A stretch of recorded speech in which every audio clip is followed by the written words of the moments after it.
One thing do I teach, O my disciples, suffering and deliverance from suffering. It was in this way that Gautama the Buddha, living in the 6th century BC, gave the gist of his whole teaching.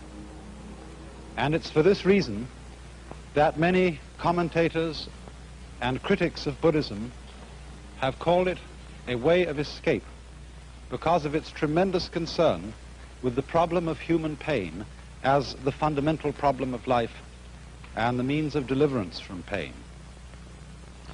But I believe this is really a very mistaken criticism, because there is nothing that is so much the very essence of suffering as the fear of suffering itself.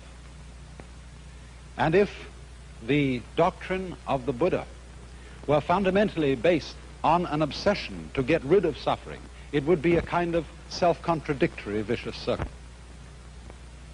This is very well illustrated by another of those stories which I tell from time to time, where a student came to his master with the question, "It is terribly hot, and how shall we escape the heat?"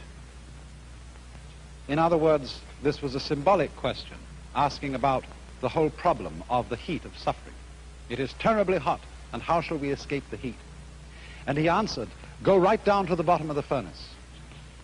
"But in the furnace," said the student, "how do we escape the scorching fire?" And the master's final word was, "No further pains will harass me." Now you might say then that the attitude of the Buddhist philosophy to suffering is not at all one of turning away from it, of solving the problem of suffering by turning one's back on it and escaping it. Rather, its whole attitude is that the solution to the problem of human pain, whether it be physical or whether it be moral, is to go right into it. Now, in the Buddha's doctrine, pain or suffering in its most general sense is designated by this word dukkha in Sanskrit. Dukkha is the opposite of sukha. And if you break the word down, du here means what is disagreeable, painful, bitter, and ka means condition. Su means what is sweet.